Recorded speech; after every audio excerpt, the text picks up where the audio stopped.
When SEAL Commander Marcus Webb glimpsed the distinctive burn patterns across Lily Janssen's forearms during a routine briefing, his blood ran cold. He recognized those scars from classified operations that officially never happened. For 8 months, everyone at Joint Base Meridian had dismissed the 26-year-old Dutch analyst as an over-emotional desk jockey who fabricated her combat experience. But those scars told a story that would shatter everything they thought they. Before we jump back in, tell us where you're tuning in from. And if this story touches you, make sure you're subscribed, because tomorrow, I've saved something extra special for you.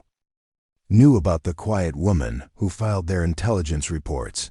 The morning sun cast long shadows across Joint Base Meridian as Lily Janssen walked through the intelligence compound, her footsteps barely audible on the polished concrete floors. At 26, she carried herself with the measured precision of someone who had learned to make herself invisible. Her blonde hair pulled back in a regulation bun that emphasized the sharp angles of her face. Her pale green eyes, often rimmed with what colleagues mistook for tears of frustration, scanned the morning briefing schedule with practiced efficiency. Lily's workstation occupied the farthest corner of the intelligence analysis bay, positioned deliberately away from the main team. Clusters where real decisions were made. Her desk was immaculate, 3 monitors displaying satellite feeds, intelligence reports, and communication intercepts that she processed with mechanical precision. To her colleagues, she was simply the foreign liaison who handled routine data analysis. The Dutch woman who spoke 6 languages but seemed too sensitive for actual fieldwork. The truth was far more complex. Lily's personnel file listed her as a civilian contractor with the Dutch Intelligence Service, assigned to Joint Base Meridian for a standard 18-month rotation in signals intelligence. Her security clearance was adequate for her role, high enough to access operational communications, but not high enough to view classified mission files. On paper, she was exactly what she appeared to be, a competent but unremarkable analyst who processed information for others to act upon. But Lily's real story lived in the gaps between official records, in the classified operations that existed only in encrypted files she wasn't supposed to have access to. Her 8 months at Meridian had been a masterclass in professional frustration. Watching American Special Operations teams prepare for missions in regions she knew intimately, using tactics she had refined through brutal experience they couldn't. Imagine that the morning briefing began at 07:00 sharp, with Lily taking her usual position near the back of the conference room. Colonel Sarah Mitchell, the base intelligence commander, stood at the front reviewing overnight developments in the Horn of Africa. Maps covered the walls, red pins marking hostile territories that Lily recognized from operations she wasn't supposed to know about. Our assets in Sector 12 report increased militant activity, Mitchell announced, pointing to a region of Somalia that made Lily's forearms ache with phantom pain. We're coordinating with AFRICOM for potential intervention scenarios. Lily's hand instinctively moved to her left sleeve, covering the burn scars that served as permanent reminders of 18 months in that exact region. 18 months that didn't exist in any official record. 18 months that had ended with a medical evacuation and a cover story about a training accident in the Netherlands. Janssen, Mitchell's voice cut through her thoughts. Your analysis on the communication intercepts from last night? Lily straightened, consulting her tablet. The chatter suggests a planned operation within 72 hours, sir. The linguistic patterns indicate coordination between 3 separate cell leaders, probably planning a coordinated strike on infrastructure targets. Probability assessment? High. Confidence, sir. The terminology used matches patterns we've seen before major operations. Mitchell nodded dismissively. Forward your analysis to operations. They'll determine appropriate response measures. It was always the same. Lily provided intelligence that proved accurate time and again, but she was never included in the planning sessions where her insights could shape tactical decisions. She understood the regional dialects better than anyone on base had spent more time in active combat zones than most of the operators who dismissed her as a desk analyst. Around her, the real operators, the Navy SEALs, Army Rangers, and Special Forces personnel, exchanged knowing looks that excluded her completely. They saw a young European woman who processed their communications intercepts and filed neat reports in 6 languages. They didn't see someone who had spent 547 days in hostile territory, who had been burned by improvised explosive devices and scarred by conflicts that officially never happened. After the briefing, Lily returned to her workstation and opened the morning's intelligence feeds. The satellite imagery from Somalia showed the same villages where she had operated under deep cover, the same mountain passes where she had guided Dutch special forces through operations that existed only in encrypted files marked with classification. Levels that made her current clearance look elementary. Her computer chimed with an incoming priority message from the operations center. Another request for linguistic analysis. Another opportunity to provide crucial intelligence while remaining completely invisible to the people who would act on her information. Lily opened the file and began her analysis, her fingers moving across the keyboard with the efficiency of someone who had learned to extract meaning from fragments of intercepted communications. She was good at her job, exceptionally good.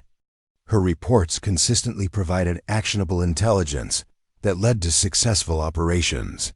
But success from the shadows meant that her contributions remained invisible, her expertise unrecognized by the very people who depended on her analysis. The morning progressed with routine efficiency. Lily processed communications, intercepts from 4 different regions, identified 3 potential threat scenarios, and provided detailed linguistic analysis that would inform operations she would never be briefed on. It was meaningful work, but it was also deeply frustrating work for someone whose real experience far exceeded the limitations of her current role. The afternoon briefing revealed the extent of the institutional blindness that kept Lily trapped in her analytical role. Colonel Mitchell stood before the assembled team, outlining a complex operation in the Sahel region that required exactly the kind of expertise Lily possessed but was never allowed to contribute. The target zone presents significant challenges, Mitchell explained, highlighting areas on the digital map that Lily recognized immediately. Multiple tribal affiliations, complex linguistic variations, and terrain that's proven problematic for previous operations. Captain Reynolds, the lead Special Operations Coordinator, leaned forward in his chair. "What's our intelligence picture on local power structures?" "Limited," Mitchell admitted. "We're working with 6-month-old assessments from regional assets. The linguistic barriers have been particularly challenging." Lily's jaw tightened as she listened to the discussion unfold. The region they were analyzing was one where she had spent 4 months embedded with local resistance groups, learning dialect variations that didn't appear in any intelligence manual. She understood the tribal politics better than any report could convey, had navigated the exact terrain challenges they were concerned about, but when she raised her hand to contribute, the response was predictably dismissive. "Yes, Janssen?" Mitchell's tone carried the patience reserved for interruptions from junior personnel. "Sir, the linguistic challenges in that region are more complex than standard Arabic dialects. The Tuareg influences create communication patterns that require specialized interpretation techniques." Captain Reynolds turned in his seat, his expression skeptical. "And you know this how exactly?" The question hung in the air like an accusation. Lily felt the familiar weight of having knowledge she couldn't explain, experience she couldn't document. "I've studied the regional linguistics extensively, sir. The communication intercepts show patterns that suggest—" "Studied where?" Reynolds interrupted. "Your file shows civilian academic training, not field experience." "I've had access to extensive case studies and communication samples," Lily replied carefully, knowing that her real source of knowledge was classified beyond her supposed clearance level. Case studies, Reynolds repeated, his tone making clear what he thought of academic analysis versus operational experience. Well, when you've actually been shot at in one of these places, preparing and narrating this story took us a lot of time, so if you are enjoying it, subscribe to our channel, it means a lot to us. Now back to the story. Then we can talk about what the linguistics really mean. The dismissal stung because it was based on completely false assumptions. Lily had been shot at in that exact region, had taken shrapnel from an IED while guiding a reconnaissance team through terrain that matched the current operational zone. But those missions existed in classified files that she wasn't supposed to have access to, under operational names that weren't connected to her current identity. "I understand the limitations of academic analysis," she said quietly, her voice steady despite the frustration building inside her. "But the communication patterns I'm seeing suggest tactical preparation that goes beyond what we've encountered in previous operations." Major Thompson, the intelligence operations chief, glanced at Mitchell before responding. "Janssen, your linguistic analysis is valuable, but operational planning requires experience that comes from actual deployment. We appreciate your desk side perspective, but tactical decisions need to be made by people who understand combat realities. Desk side perspective." The phrase hit Lily like a physical blow. She had earned those burn scars on her forearms during an 18-month deployment that had tested every tactical skill she possessed. She had made life-or-death decisions in combat situations that these officers had only read about in after-action reports. After the briefing, Lily overheard fragments of conversation that crystallized how completely her colleagues misunderstood her capabilities. "I know she's smart," Captain Reynolds was saying to Thompson as they walked past her workstation. "But there's a difference between being able to translate intercepted communications and understanding what they mean operationally." "Exactly," Thompson replied. "She gets emotional about every analysis, takes everything personally. That's not the kind of detachment you need for real intelligence work." Emotional. The word followed Lily everywhere on base, used to explain away any passion or intensity she showed about her work. When she pressed for more detailed briefings on operations that matched her expertise, she was being emotional. When she requested additional access to operational files that would help her provide better analysis, she was being emotional. The irony was devastating.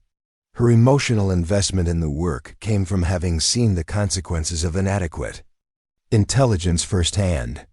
She had watched operations fail because cultural nuances were misunderstood, had seen soldiers wounded because linguistic analysis missed critical tactical information. Her intensity came from knowledge of what happened when intelligence analysis was treated as an abstract academic exercise rather than a life-or-death responsibility.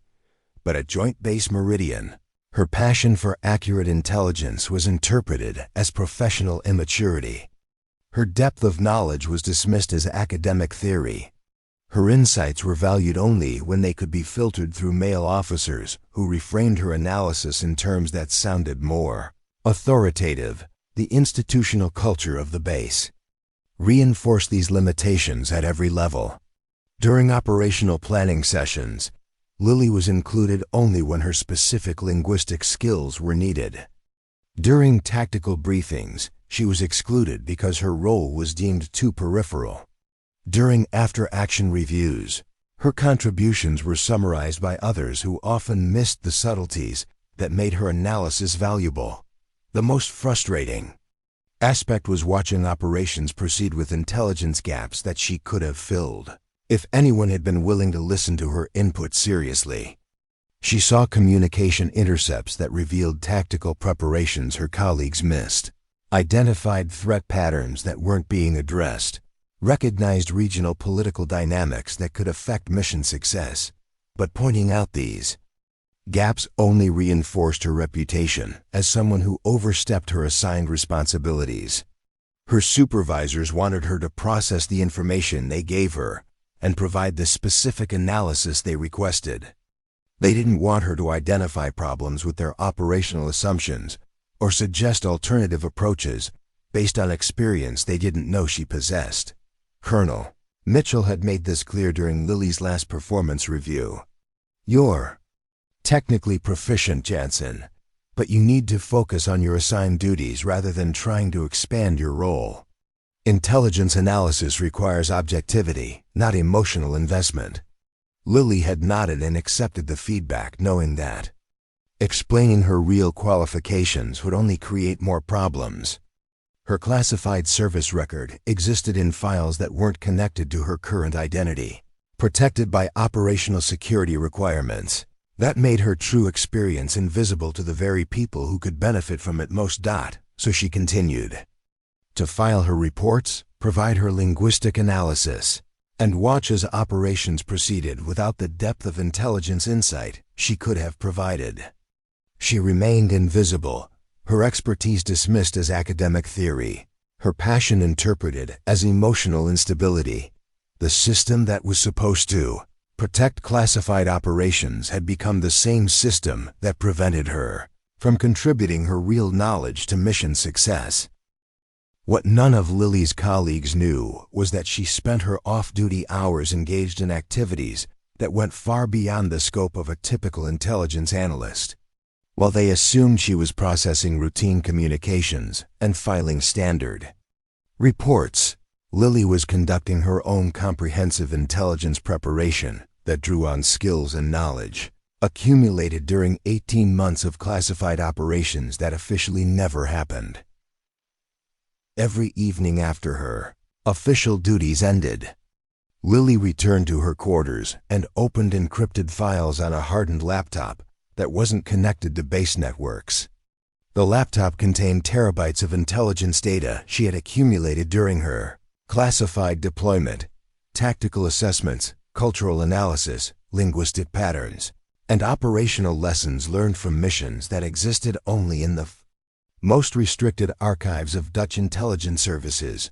Her quarters looked unremarkable to casual inspection, but careful examination would have revealed the tools of someone preparing for possibilities that exceeded her current assignment. Hidden behind regulation furniture was specialized communications equipment capable of encrypted satellite transmission. Concealed in personal storage containers was tactical gear that belonged in special operations units rather than intelligence analysis sections. The burn scars on her forearms served as permanent reminders of knowledge that couldn't be documented in her official file. Those scars had been earned during a chemical weapons interdiction operation in Somalia, where she had guided a Dutch Special Forces team through 18 hours of continuous contact with hostile forces. The improvised explosive device that had scarred her arms had also eliminated a chemical weapons laboratory that posed threats throughout the Horn of Africa. But that operation existed only in files classified at levels that made her current security clearance look elementary. The mission had been conducted under joint European intelligence protocols that required complete operational separation from her current identity. As far as Joint Base Meridian was concerned, Lily Janssen was a civilian contractor who had never seen combat, never made tactical decisions under fire, never guided special operations teams through complex hostile environments. The reality was that Lily possessed tactical knowledge that exceeded most of the special operations personnel, who dismissed her as an emotional desk analyst. She had spent 547 days in continuous deployment across 4 different countries, conducting operations that ranged from deep reconnaissance to direct action missions. Her linguistic capabilities weren't just academic. They had been developed through months of living embedded with local resistance groups, learning dialects and cultural nuances that couldn't be acquired through classroom study. Her evening preparation sessions focused on maintaining tactical skills that she couldn't practice openly.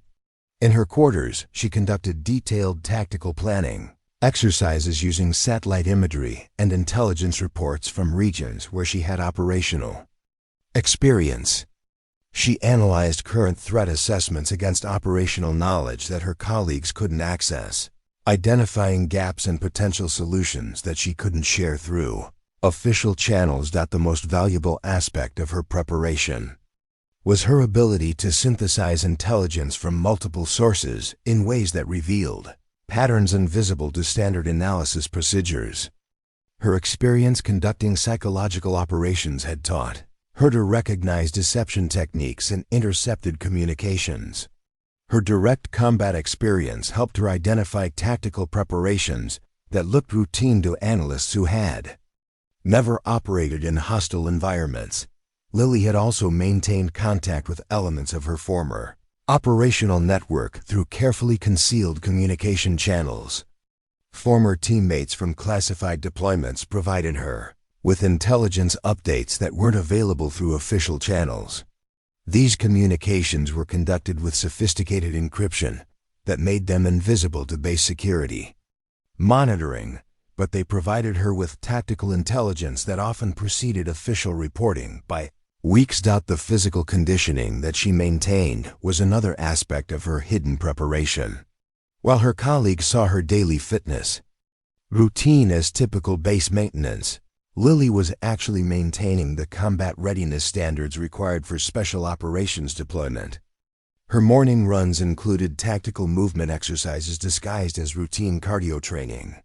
Her weight training focused on functional strength requirements for carrying wounded personnel and operating in austere environments.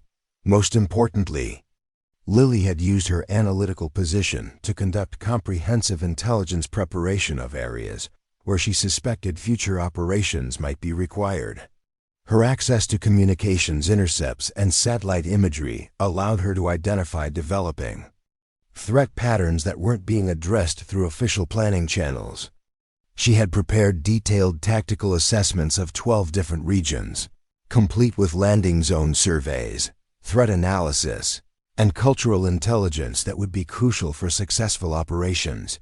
Her language skills extended far beyond what appeared in her official file. During her classified deployment, she had achieved operational fluency in 4 regional dialects that weren't taught in military language schools. She could conduct complex negotiations in Somali, coordinate tactical operations in Arabic variants that appeared in no standard curriculum, and interpret cultural subtleties that could determine mission success or failure. But all of this preparation had to remain hidden because acknowledging it would require explaining experience that existed in classified files she wasn't supposed to have access to. Her expertise had to remain invisible, her capabilities concealed behind the cover story that made her appear as nothing more than a competent but unremarkable intelligence analyst. The irony was profound. Lily possessed exactly the knowledge and skills that Joint Base Meridian needed for successful operations in the regions they were targeting. But the security protocols that protected her classified service record also prevented her from contributing her real capabilities to mission planning and execution. So she continued her hidden preparation, maintaining tactical readiness for opportunities that might never come, preserving knowledge that couldn't be shared, and preparing for missions that she might never be allowed to join. Her real expertise remained locked away behind classification barriers that made her invisible to the very people who needed her capabilities most. The pattern of exclusion became most painful during mission planning sessions, where Lily's classified experience could have prevented critical errors. She sat through countless briefings where operational teams prepared for deployments in regions she knew intimately, watching them make assumptions that would lead to preventable complications and potentially tragic outcomes. The first major missed opportunity came during planning for Operation Desert Falcon, a complex hostage rescue mission in the Sahel region where Lily had spent 4 months conducting deep reconnaissance during her classified deployment. She watched from her designated position near the back of the briefing room as the tactical team analyzed satellite imagery of a compound she had personally surveilled 18 months earlier. Intelligence indicates the target building has 3 entry points, Captain Reynolds announced, highlighting areas on the digital display. Standard breach and clear procedures should be effective given the structural layout. Lily's hands clenched in her lap as she recognized the critical information missing from their analysis. The satellite imagery didn't show the underground tunnel system that connected the target building to two adjacent structures. During her classified mission, she had spent 3 days mapping those tunnels, learning that any assault on the main building would trigger evacuation through underground routes that weren't visible from aerial surveillance. When she raised her hand to contribute, the response was predictably dismissive. "Yes, Janssen?" Reynolds's tone carried barely concealed impatience. "Sir, have we considered the possibility of underground infrastructure? The building patterns in this region often include tunnel systems that could affect tactical approaches." "Based on what intelligence?" Major Thompson interjected. "Our architectural analysis shows standard construction typical of the region." Lily felt the familiar frustration of having crucial knowledge she couldn't explain. The cultural practices in this area include extensive underground storage and movement systems. It's a historical adaptation to security challenges. "Cultural practices," Reynolds repeated skeptically. "Are you suggesting we modify our tactical approach based on anthropological theory?"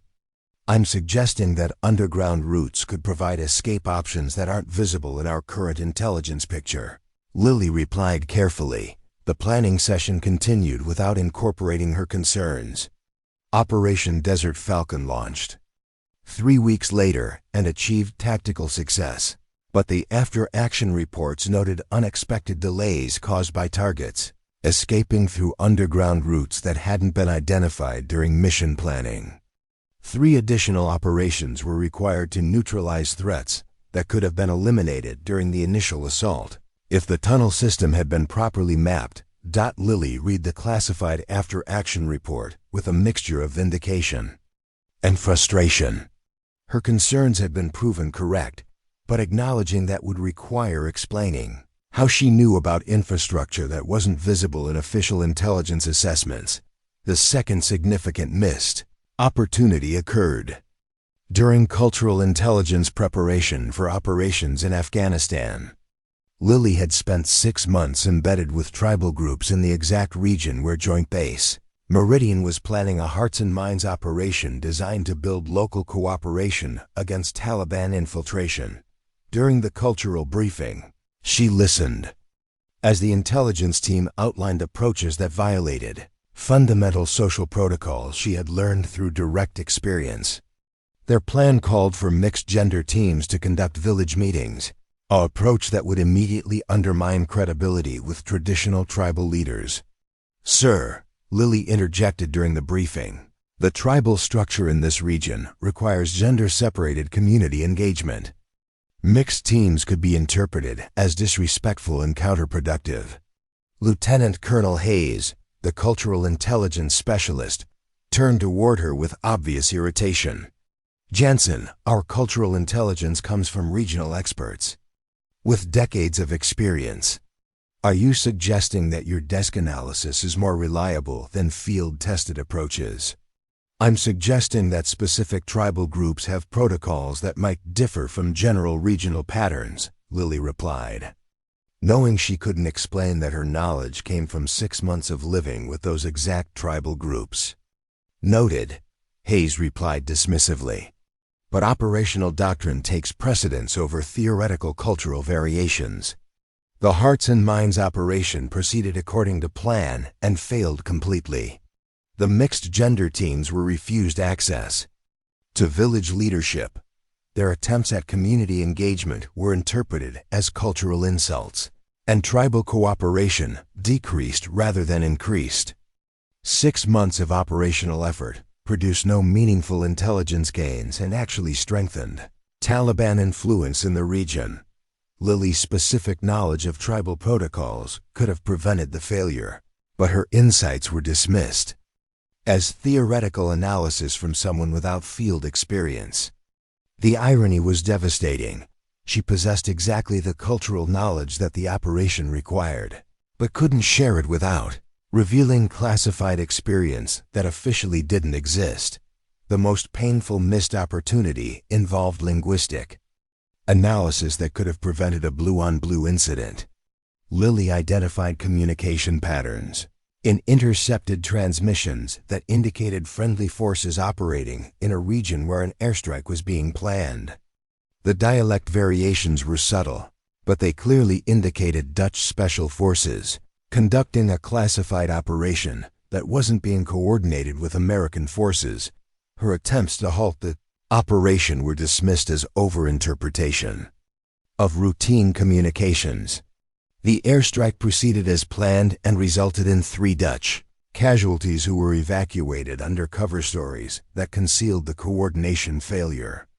Lily knew the wounded soldiers personally.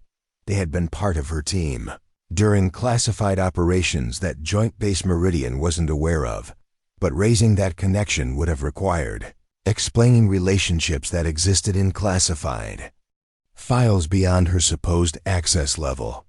So she filed a routine report noting the linguistic anomalies and watched as good soldiers were wounded because her expertise was dismissed as academic overanalysis. These missed opportunities created a pattern of professional frustration that went beyond personal recognition. Lily watched as operations failed or complications developed that could have been prevented if anyone had been willing to take her insights seriously. Her knowledge remained locked away behind classification barriers that made her expertise invisible. To the people who needed it most, the institutional cost was significant. Resources were wasted on operations that failed due to inadequate cultural intelligence. Soldiers were wounded in incidents that could have been prevented with better linguistic analysis. Mission objectives were compromised because tactical approaches didn't account for infrastructure knowledge that could have been provided if anyone had been willing to listen, but the personal cost was even higher. Lily carried the weight of watching preventable failures, knowing that her silence was necessary to protect classified operations, but painful to maintain when lives were at stake. The 3rd month of missed opportunities had consequences that extended beyond operational failures. Lily's attempts to contribute insights based on her classified experience began to generate suspicion among colleagues who couldn't understand how a civilian contractor possessed such detailed knowledge of regions and situations that exceeded her supposed background. The suspicion started with quiet conversations that Lily wasn't meant to overhear. During a routine equipment check, she caught fragments of discussion between Sergeant Williams and Corporal Davis that made her blood run cold. "I'm just saying, how does someone in linguistic analysis know so much about tactical infrastructure?" Williams was asking, his voice carrying the edge of professional paranoia that came naturally to intelligence personnel. "Maybe she's just thorough," Davis replied, though his tone suggested he didn't believe his own words. Thorough doesn't explain knowing about underground tunnel systems that aren't in any intelligence database. That's operational knowledge, not linguistic analysis. Lily pretended to focus on her workstation while straining to hear the rest of their conversation. The implications were clear. Her attempts to contribute valuable intelligence were being interpreted as evidence of knowledge that she shouldn't possess. The suspicion intensified during a security review meeting where Colonel Mitchell questioned the sources of Lily's analytical insights. She had been called to explain her methodology for cultural intelligence assessments that had proven remarkably accurate despite being dismissed during operational planning. "Janssen, your reports consistently include details that go beyond standard linguistic analysis," Mitchell said, consulting a file that contained summaries of Lily's contributions over the previous 3 months. "Can you explain your sources for cultural and tactical insights that aren't reflected in available intelligence databases?" Lily felt the familiar tension of having to conceal the real source of her knowledge. "Sir, I conduct comprehensive research using open-source materials and academic resources that provide cultural context for linguistic patterns." "Academic resources," Mitchell repeated skeptically. Which specific academic sources provide tactical intelligence about underground infrastructure? In Somalia? The question was a trap. Lily recognized the technique from her own intelligence training, pressing for specific details that would reveal whether claimed sources actually existed. Any academic source specific enough to provide the intelligence she had contributed would be easily verifiable and would quickly reveal that her knowledge came from elsewhere. My analysis draws on multiple sources, sir. Anthropological studies, historical accounts, and pattern recognition from similar regional contexts. Pattern recognition, Major Thompson interjected. That's an interesting phrase for someone whose background shows no formal training in intelligence analysis techniques. Lily's pulse quickened.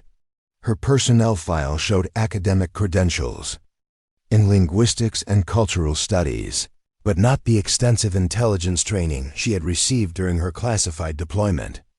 Thompson's observation was accurate and dangerous. I've developed analytical techniques through experience processing intelligence communication, sir. Pattern recognition develops naturally when working with large volumes of intercepted materials. Experience, Thompson said, emphasizing the word. How much operational experience do you actually have, Janssen? The question hung in the air like an accusation. Lily knew that her official file showed no operational experience beyond her current assignment as a civilian contractor. Acknowledging her real experience would require explaining 18 months of classified operations that weren't connected to her current identity. My experience is limited to analytical functions, sir. But comprehensive analysis requires understanding operational context, which I try to develop through study and observation. Colonel Mitchell leaned back in her chair, studying Lily with the expression of someone evaluating potential security concerns. The problem, Janssen, is that your study and observation consistently produces intelligence insights that match operational knowledge rather than analytical theory. The accusation was becoming explicit. Lily's colleagues were questioning whether her knowledge came from sources that weren't reflected in her security clearance or official background. In the intelligence community, unexplained knowledge was always a security concern. Sir, I understand the concern, but my analytical methods are based on standard intelligence techniques applied to available source materials. Standard techniques, Thompson repeated. Where did you learn these standard techniques? Your file shows linguistic training, not intelligence methodology. Lily realized that her attempts to contribute valuable intelligence had created a security paradox. Her insights were too accurate to be dismissed, but too specific to be explained by her supposed background. The very expertise that made her valuable was also making her appear suspicious. The security review concluded without resolution, but Lily knew that she was now under informal surveillance.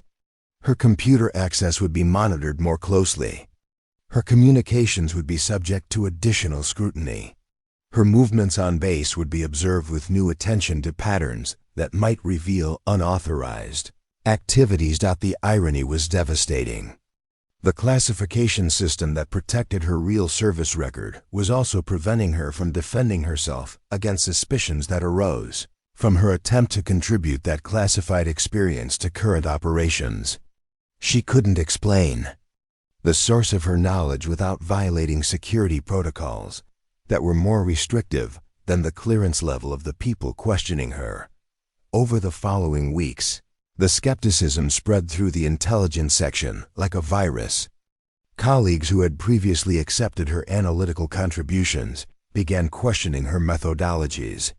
Supervisors who had valued her linguistic expertise started requesting additional documentation for insights that had previously been accepted. Without question, Captain Reynolds made the situation explicit during a staff meeting where Lily presented analysis of communication intercepts from Syria. Her assessment identified tactical preparations that weren't visible in standard analysis based on dialect variations that indicated specific operational training. Janssen, Reynolds said after her presentation, Your analysis consistently includes tactical interpretations that go beyond linguistic assessment. Are you qualified to make operational judgments based on communication intercepts? Sir, the linguistic patterns suggest coordinated tactical preparation. I'm not making operational judgments, just reporting what the communications indicate. But interpretation of tactical coordination requires understanding operational processes. Where did you develop that understanding? Lily felt the walls closing in. Every accurate insight she provided generated additional questions about knowledge. She couldn't explain.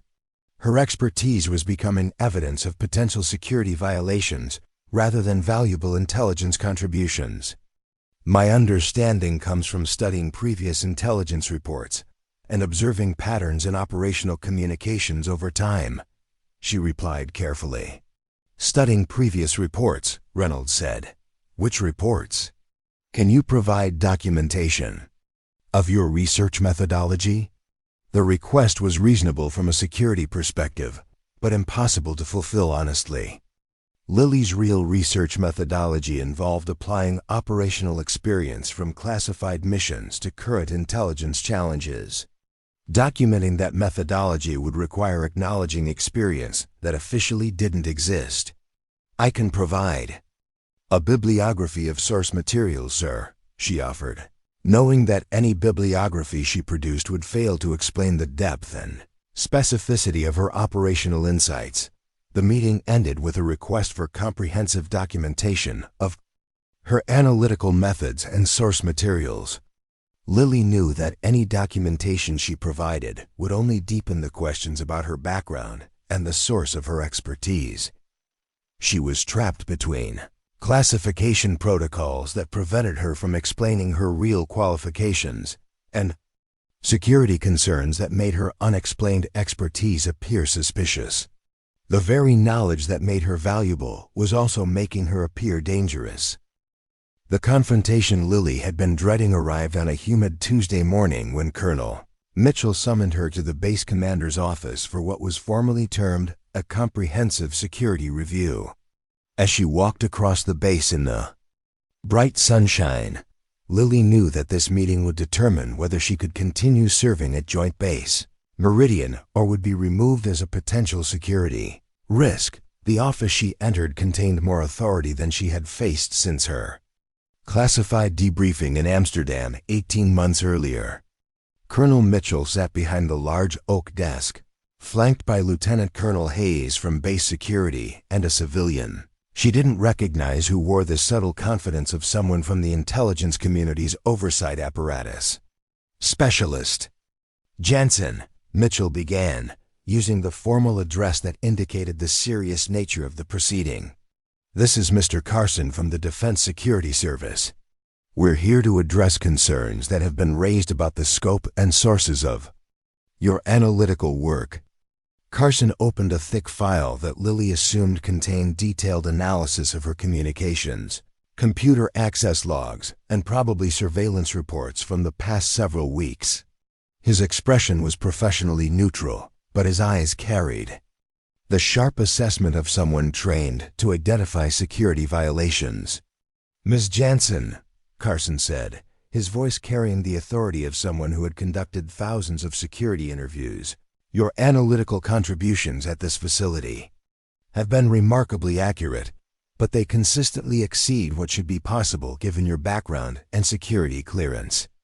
Lily kept her expression neutral while her mind raced through potential responses. Every answer had to navigate between honesty that would violate classification protocols and deception that would constitute additional security violations. Sir, I take my analytical responsibilities seriously and try to provide the most comprehensive assessment possible, given available source materials. Available source materials, Carson repeated, consulting his file.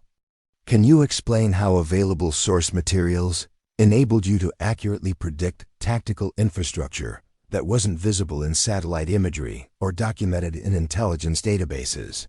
The question was specific and dangerous. Carson was referencing her accurate assessment of the underground tunnel system that had complicated Operation Desert Falcon. Any answer that explained her real knowledge would require acknowledging classified experience. Sir, my assessments are based on pattern recognition and cultural analysis that considers historical construction practices in specific regions, Lieutenant. Colonel Hayes leaned forward.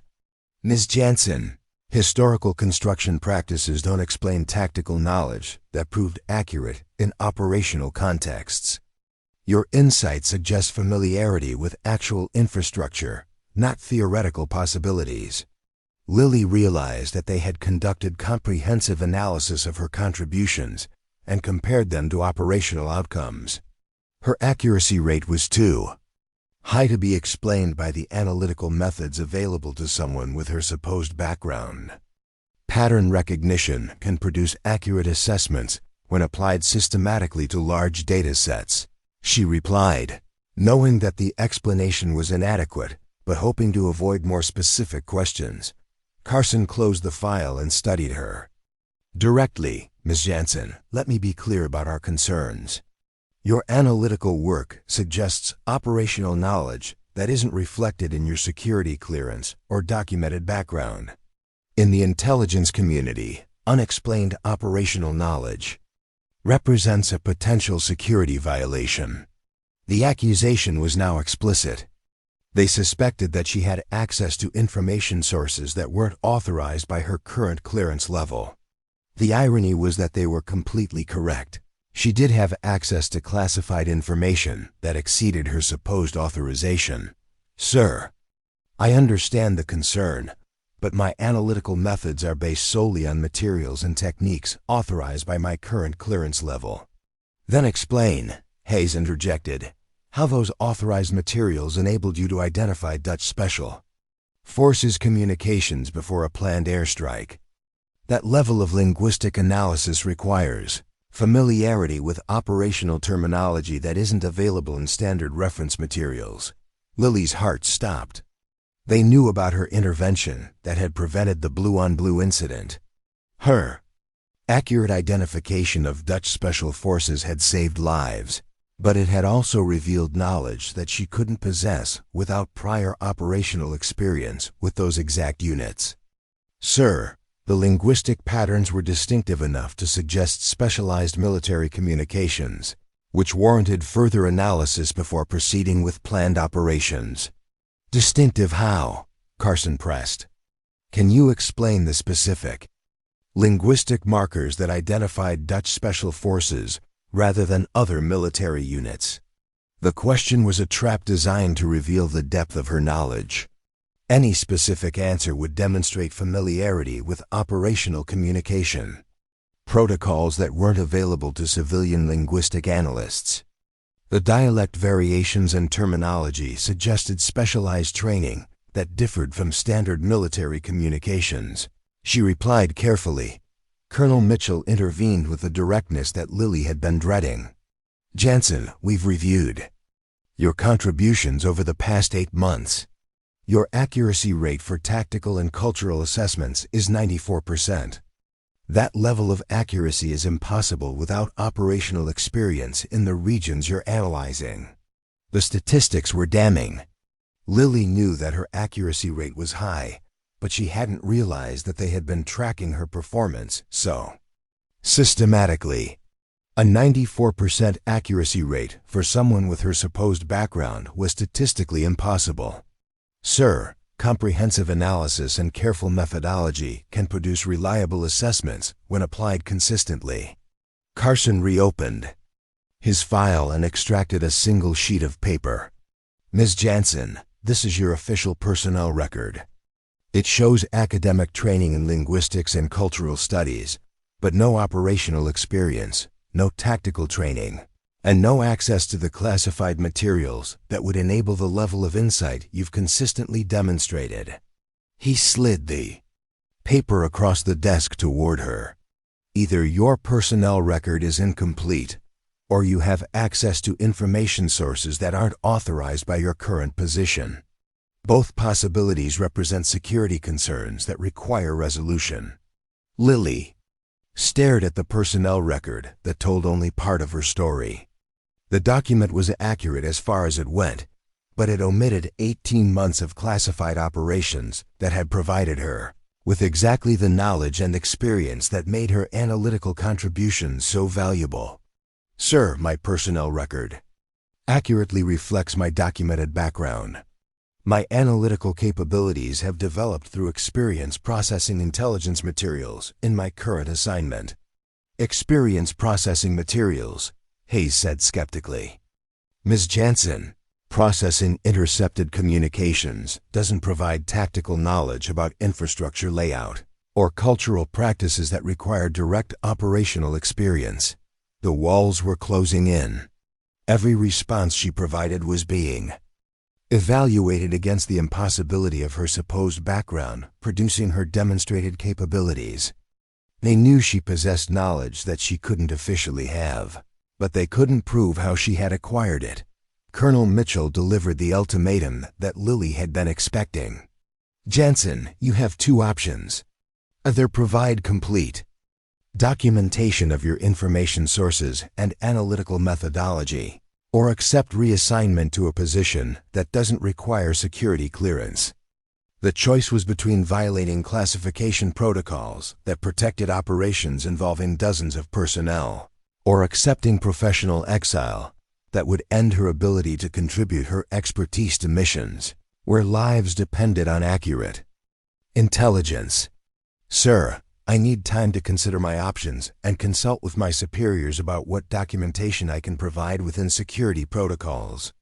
You have 48 hours, Carson said, closing his file with finality.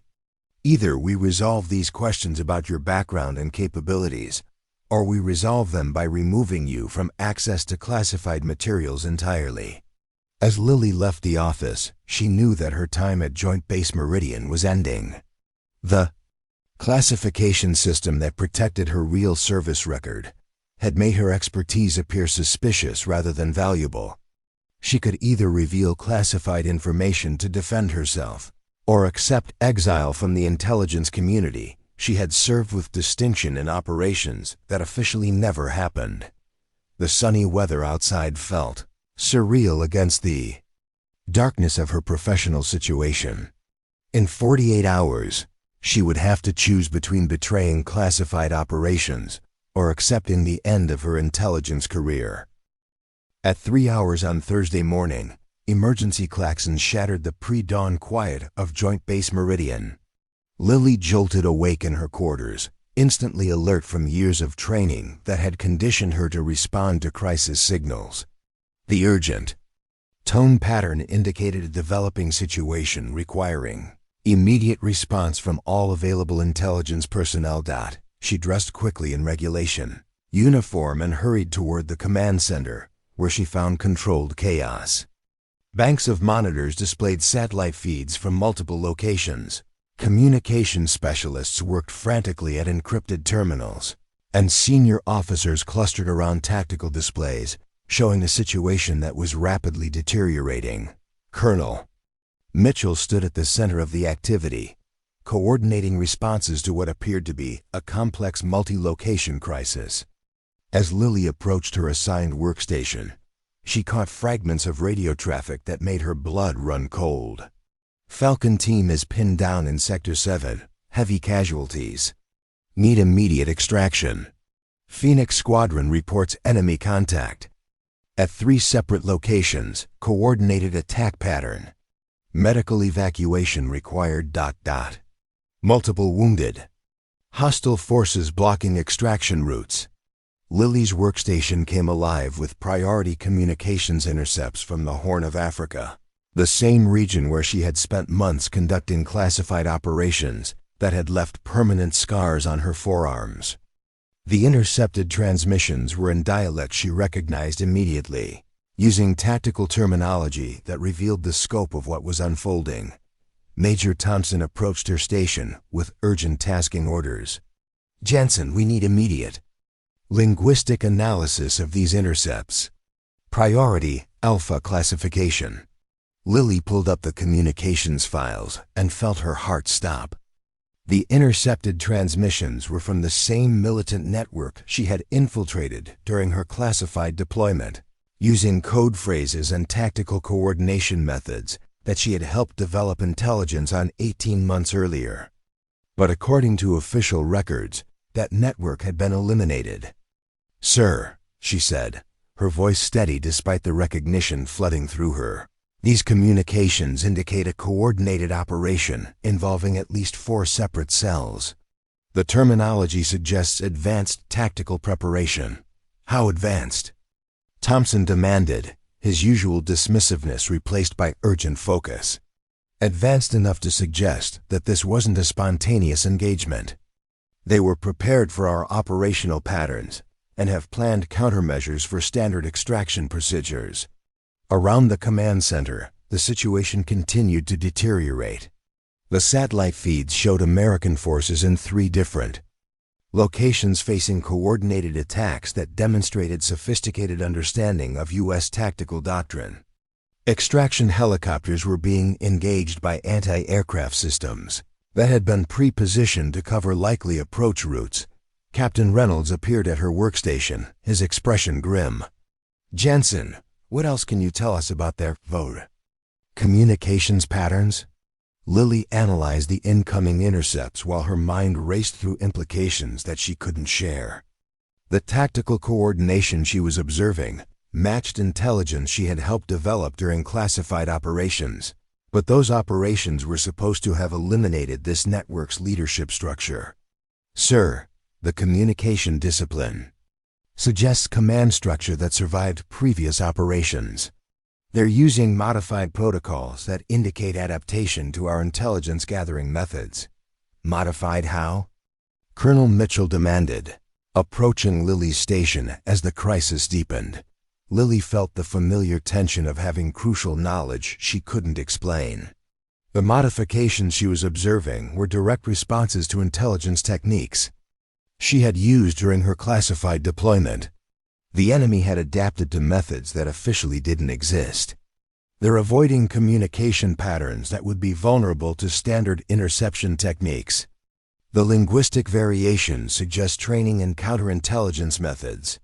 The tactical display updated with new information that made the situation even worse. Enemy forces were demonstrating knowledge of American extraction procedures, positioning assets to intercept rescue operations before they could reach embattled teams.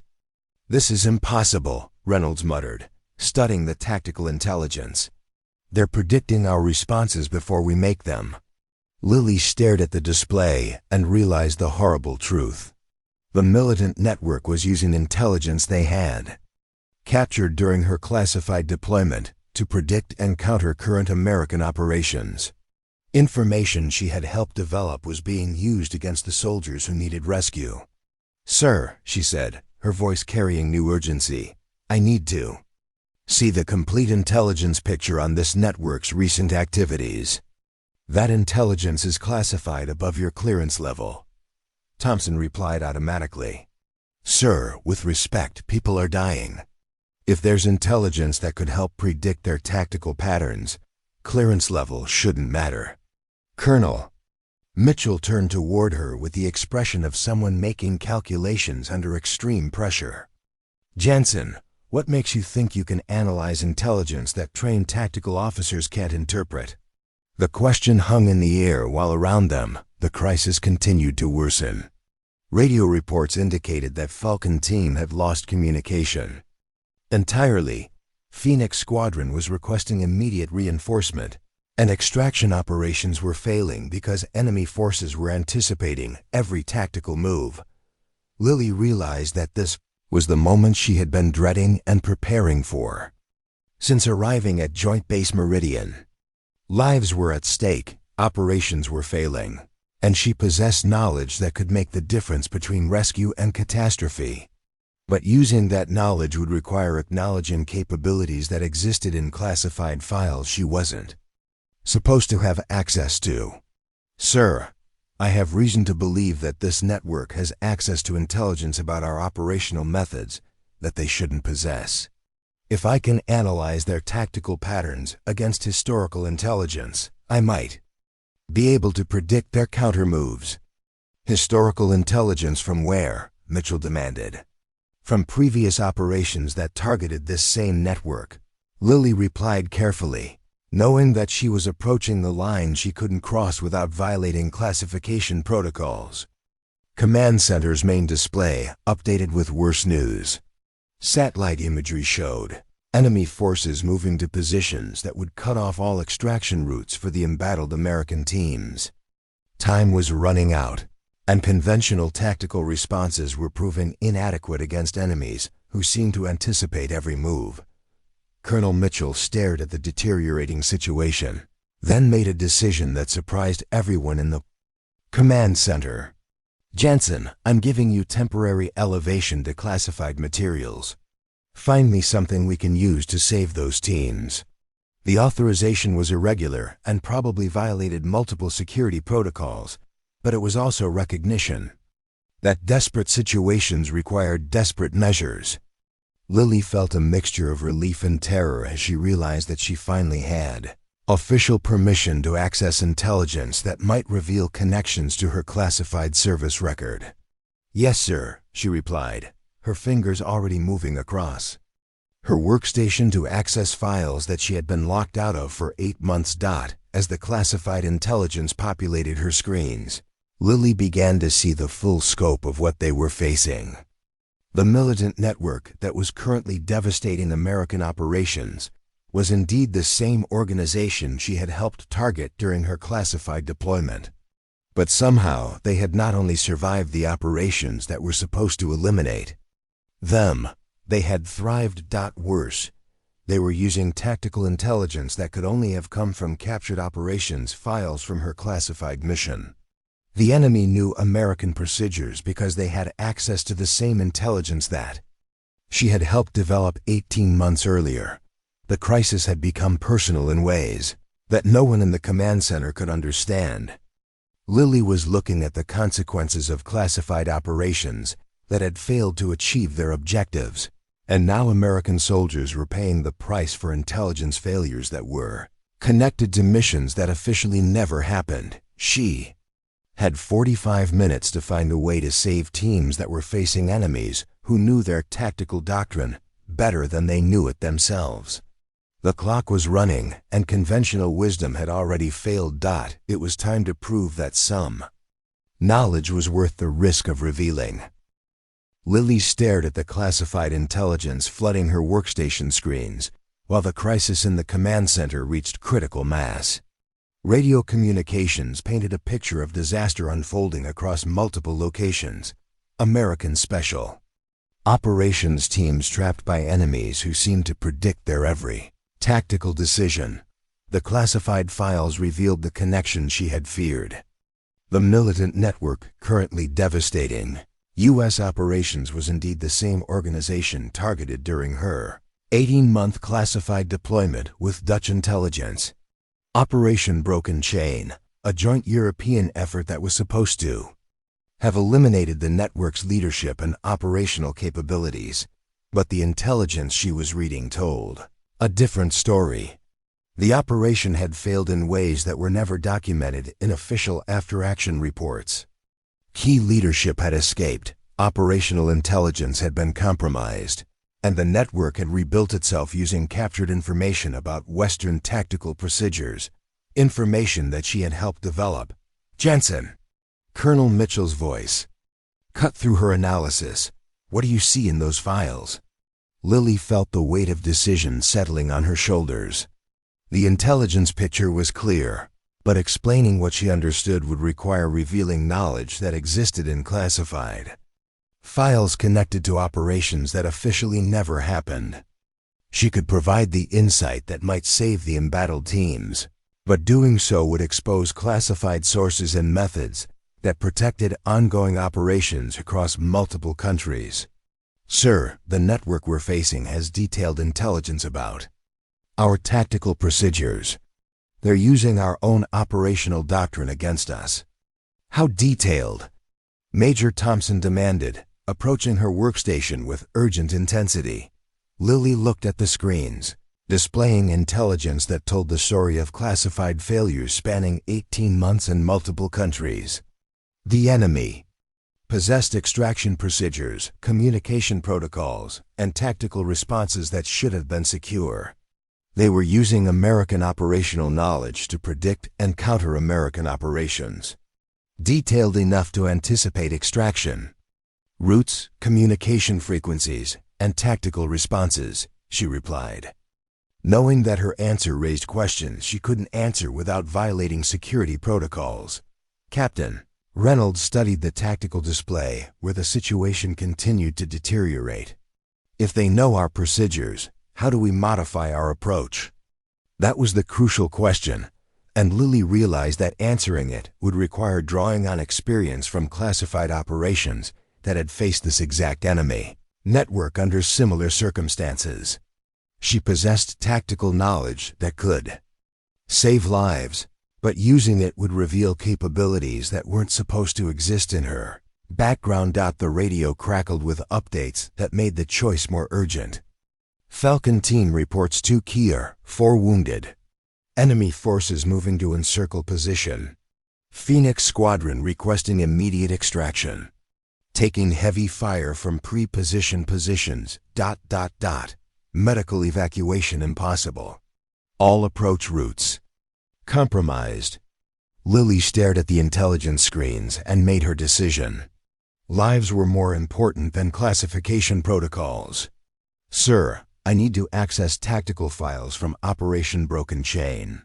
The command center fell silent except for the static of radio communications.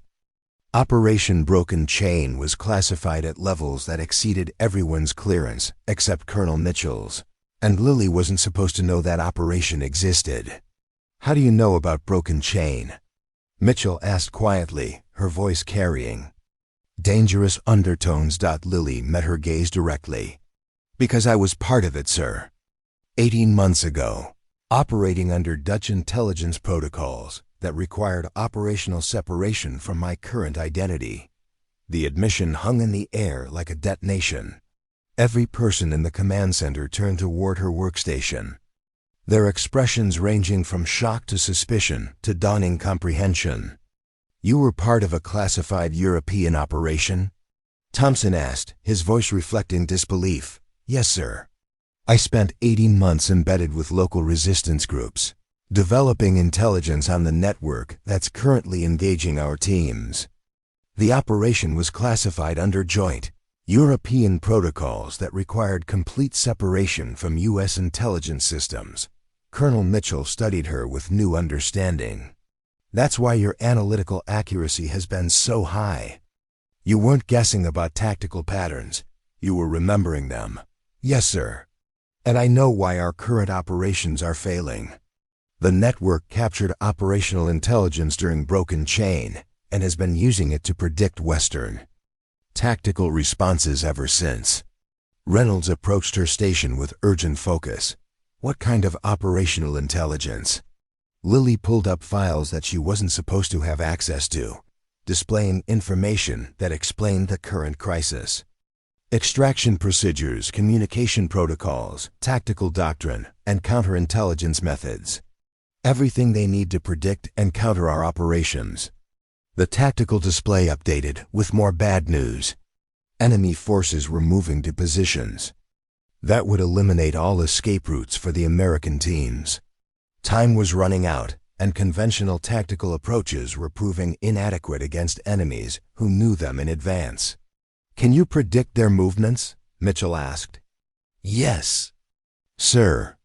But providing that intelligence will require drawing on classified operational experience that I'm not supposed to possess under my current clearance level. Mitchell looked at the deteriorating situation on the tactical display, then back at Lily. Specialist Janssen, people are dying. Can you help save them? Yes, sir. But doing so will require acknowledging capabilities and experience that exist in classified files beyond my official background. What kind of capabilities? Lily took a deep breath. Tactical planning based on 18 months of direct operational experience with this network. Cultural intelligence from 6 months embedded with local resistance groups. linguistic analysis based on operational fluency in 4 regional dialects, and counterintelligence techniques developed through direct engagement with enemy tactical doctrine. The list of capabilities painted a picture of someone with extensive special operations experience rather than the civilian linguistic analyst her official file described. Thompson stared at her with new understanding. "You're not a desk analyst at all, are you?" "No, sir. I'm a deep cover operative whose classified service record was separated from my current identity for operational security reasons." Colonel Mitchell made the decision that would change everything. "Janssen, I'm authorizing you to use whatever knowledge and capabilities you possess to develop tactical options for extracting our people. Classification protocols are suspended under emergency authority." "Yes, sir." Lily turned back to her workstation with a mixture of relief and terror. She finally had official authorization to use her real capabilities, but doing so would expose classified operations that involved dozens of personnel across multiple countries. The radio reports continued to worsen while she worked, but for the first time in 8 months, she was able to apply her complete knowledge and experience to the problem at hand. "Sir," she said, her voice carrying new authority, "I can predict their tactical patterns and identify extraction routes they won't anticipate. But the solution will require operational approaches that don't appear in standard tactical doctrine." "What kind of approaches?"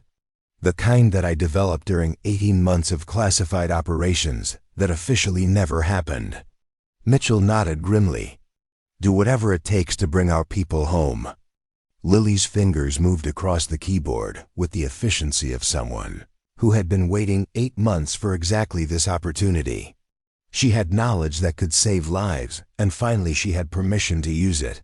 The crisis had forced the choice she had been avoiding since arriving at Joint Base Meridian. She could either remain hidden behind classification protocols while good soldiers died, or she could reveal her true capabilities and accept the consequences. She chose to save lives. "Sir, I have a tactical plan that will work. But implementing it will require acknowledging that I'm not the person my official file says I am." "Understood," Mitchell replied. "Brief the tactical team. We're running out of time." Lily stood before the assembled tactical team in the command center's main briefing area, facing men who had dismissed her for 8 months as an over-emotional desk analyst. Now, with American lives hanging in the balance and conventional approaches failing, she was about to reveal capabilities that would shatter everything they thought they knew about the quiet Dutch woman who filed their intelligence reports. "The network engaging our teams is using captured intelligence from Operation Broken Chain to predict our tactical responses," she began, her voice carrying an authority that none of them had heard before. "They know our extraction procedures, communication protocols, and standard tactical doctrine because they've been studying them for 18 months. Captain Reynolds studied the tactical display, where enemy positions showed sophisticated understanding of American operational patterns. How do we counter intelligence that comprehensive? By using approaches that aren't in the captured files," Lily replied, pulling up a tactical map that showed terrain features invisible to satellite imagery. "During my embedded operations with this network, I identified tactical routes and approaches that they don't know we're aware of." Major Thompson looked skeptical. "Your embedded operations?" 18 months of deep cover infiltration under Dutch intelligence protocols.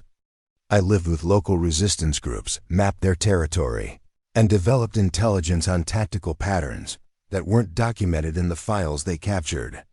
Lily highlighted areas on the map that showed approach routes through terrain that the enemy wouldn't expect Western forces to use. "There's a network of underground passages that connects to the primary engagement zone. The militants know about some of these routes, but not all of them." "Underground passages?" Reynolds asked. "Are those documented in our intelligence databases?" "No, sir. I mapped them personally during infiltration operations that required moving through hostile territory without detection." She pulled up detailed sketches that she had memorized from her classified deployment, showing tunnel systems and hidden routes that provided access to areas where American teams were currently trapped. The enemy has positioned forces to cover all obvious extraction routes, but they've left gaps in coverage areas where they assume Western forces can't operate. Colonel Mitchell leaned forward to study the tactical options Lily was presenting. Why would they assume we can't operate in those areas? Because the routes require local cultural knowledge and linguistic capabilities that most Western operators don't possess. The underground passages are controlled by tribal groups that require specific negotiation protocols. Lily had spent 4 months learning those protocols during her classified deployment, developing relationships with tribal leaders who controlled access to routes that could provide undetected movement through hostile territory. I can guide extraction teams through routes that the enemy isn't monitoring, but it requires approaches that don't appear in standard tactical doctrine. What kind of approaches? Thompson demanded. Cultural negotiation with tribal leaders who control underground access points, linguistic communication in dialects that aren't taught in military language schools, and tactical movement through terrain that requires specialized navigation techniques.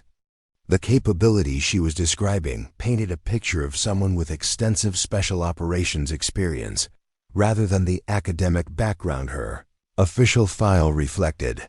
Reynolds studied the proposed extraction routes with growing understanding. You're talking about approaches that would require years of regional experience to execute successfully. Yes, sir.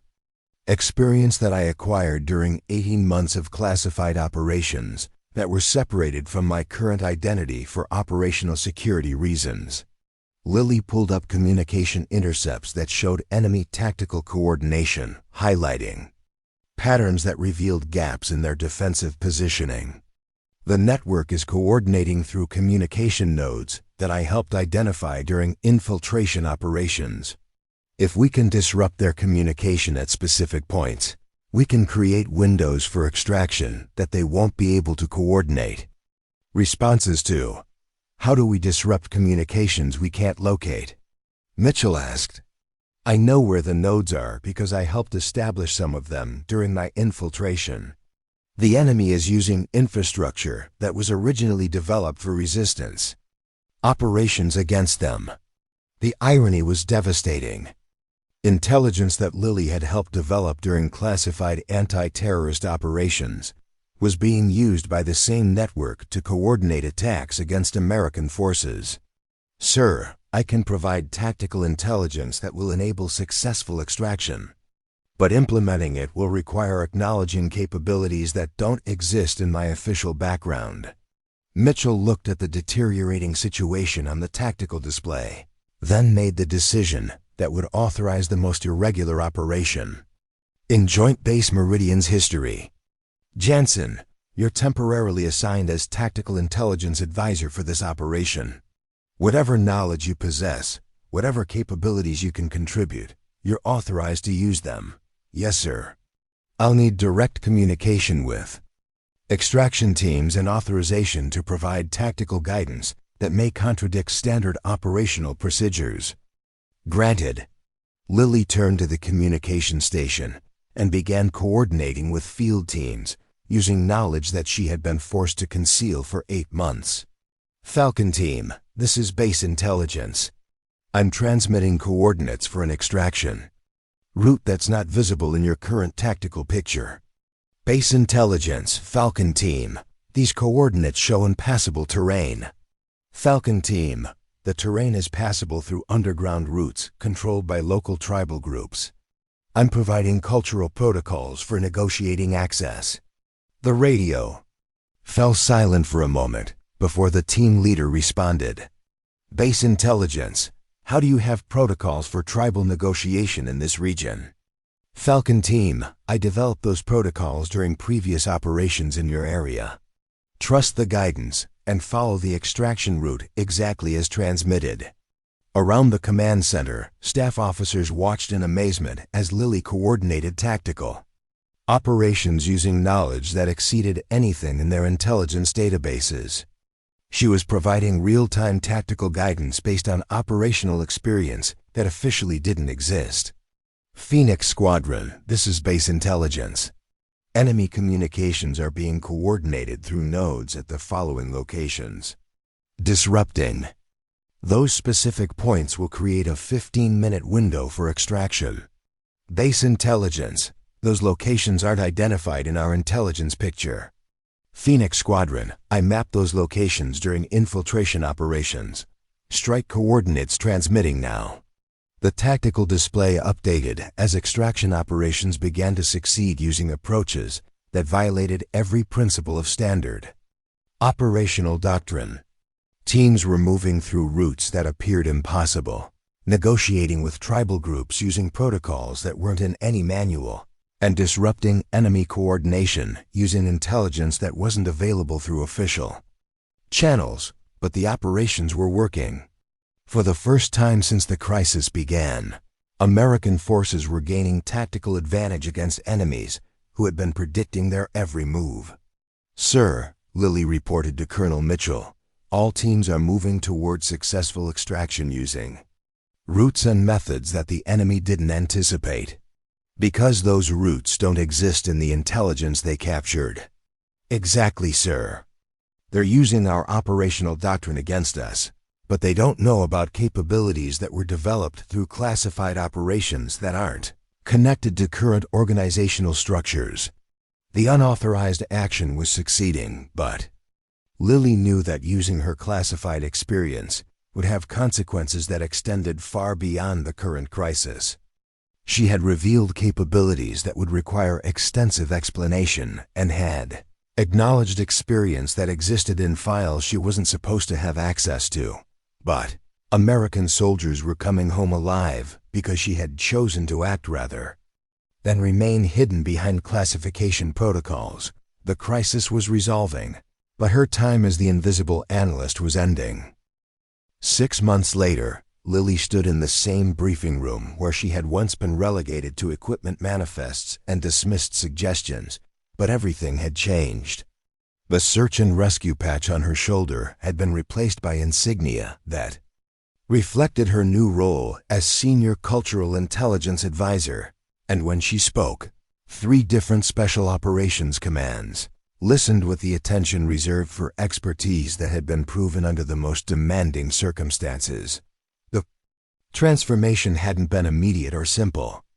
The months following her unauthorized revelation had involved extensive diplomatic coordination between American and Dutch intelligence services, comprehensive security reviews that extended across multiple agencies, and the development of new protocols for managing personnel whose capabilities existed across international classification boundaries.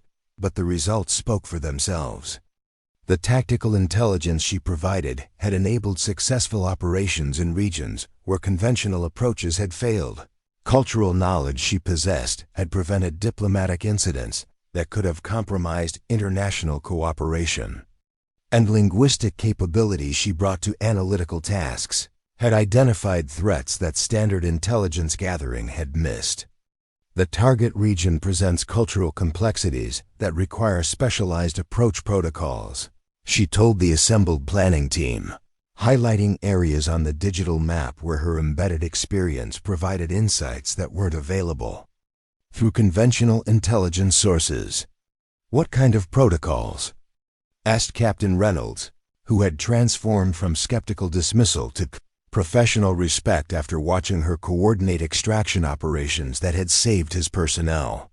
"Tribal negotiation requirements that involve specific linguistic approaches and cultural gestures developed through direct relationship building with regional leadership networks," Lily replied, providing detailed guidance that drew on knowledge that was now officially recognized and properly integrated into operational planning. Major Thompson, who had once questioned her analytical methodologies, now requested her input on operational assessments that required the kind of comprehensive cultural intelligence that could only be developed through extensive embedded experience. Janssen, your assessment of communication patterns in the intercepted materials? The linguistic variations indicate coordination between networks that have been adapting their operational security. In response to previous intelligence gathering efforts, they're using modified protocols that require adjusted analytical approaches. Around the briefing room, personnel who had dismissed her for 8 months as an over-emotional desk analyst now recognized her as someone whose expertise exceeded most career intelligence professionals. The transformation was complete, but it had required proving her capabilities under crisis conditions that officially shouldn't have been necessary. The most significant change was represented by the presence of SEAL Commander Marcus Webb, who had arrived at Joint Base Meridian 2 weeks earlier and immediately recognized the distinctive burn patterns on her forearms that had earned her the nickname Phoenix during classified operations that few people were authorized to know about. Janssen, Webb had said during their first meeting, studying scars that told stories of operations that existed in files compartmentalized beyond most clearance levels. Those burns are from thermite exposure during chemical weapons interdiction operations. I've only seen patterns like that from operators who've conducted direct action missions against weapons laboratories. The recognition had been both relief and vindication. Webb knew about Operation Broken Chain because he had coordinated American support for the European operation that had provided Lily's classified experience. His presence at Joint Base Meridian represented official acknowledgement that her capabilities were valuable enough to justify the diplomatic coordination required to resolve her status. "Sir," Lily had replied, finally able to discuss her background with someone who possessed the clearance and experience to understand the operational context. 18 months of embedded operations provided opportunities to develop capabilities that couldn't be acquired through conventional training programs. Capabilities that this command has been underutilizing for 8 months. Webb had observed with the direct assessment that characterized special operations leadership. Now, 6 months later, Webb's assessment had been proven correct. Lily's integration into properly authorized special operations planning had enhanced mission success rates across multiple operational areas. Her cultural intelligence had prevented incidents that could have compromised international cooperation. Her linguistic capabilities had identified threats that conventional analysis had missed, but perhaps most importantly, her experience had demonstrated the value of recognizing expertise wherever it existed, regardless of official backgrounds. That might not reflect the full scope of someone's capabilities. The morning briefing concluded with mission assignments that utilized her specialized knowledge in ways that enhanced operational effectiveness, while maintaining appropriate security protocols. She was no longer the invisible analyst who processed intelligence for others to act upon. She was a recognized expert whose insights shaped tactical planning and operational success. As the team dispersed to prepare for deployment, Lily reflected on the journey that had brought her from professional invisibility to official recognition. The transformation had required crisis conditions that forced revelation of capabilities she had been compelled to conceal. But it had also demonstrated the importance of persistent preparation for opportunities that might seem impossible. Commander Webb approached her workstation with the news that would complete her professional transformation. "Janssen, you're being recommended for permanent assignment to Joint Special Operations Command. Your demonstrated capabilities have proven valuable, enough to justify the diplomatic coordination required to establish new protocols for managing personnel with your specialized background." "Thank you, sir." "Don't thank me yet," Webb replied with a slight smile. "JSOC is going to put you through the most comprehensive training program in the special operations community. You'll learn skills that will make your classified deployment look like preliminary preparation." "I understand, sir." "I hope you do," Webb said, "because the next time someone doubts your capabilities, you'll be in a position to prove them wrong using officially recognized expertise instead of unauthorized." Revelation. Lily looked around the briefing room where colleagues who had once dismissed her now recognized her as an expert whose opinion mattered, whose insights shaped successful operations, whose determination had proven that expertise could overcome institutional blindness, when lives depended on recognizing capabilities that existed beyond official documentation. 6 months later, she stood in the same place where she had once been overlooked and ignored. But now she was exactly where she belonged, recognized for capabilities that had always existed, valued for expertise that had been proven under the most demanding circumstances, and positioned to contribute her knowledge to missions where accuracy could determine the difference between success and failure. The burns on her forearms would always serve as reminders of operations that had tested every skill she possessed. But now they also served as evidence of expertise that was officially recognized and properly utilized by people who understood that competence couldn't be measured by conventional standards. Sometimes being too small to matter meant being exactly the right size to make all the difference. Lily had learned that lesson during 18 months of classified operations that officially never happened. Now she was teaching it to others, one successful mission at a time. Up next, you've got 2 more standout stories right on your screen. If this one hit the mark, you won't want to pass these up. Just click and check them out. And don't forget to subscribe and turn on the notification bell so you don't miss any upload from us.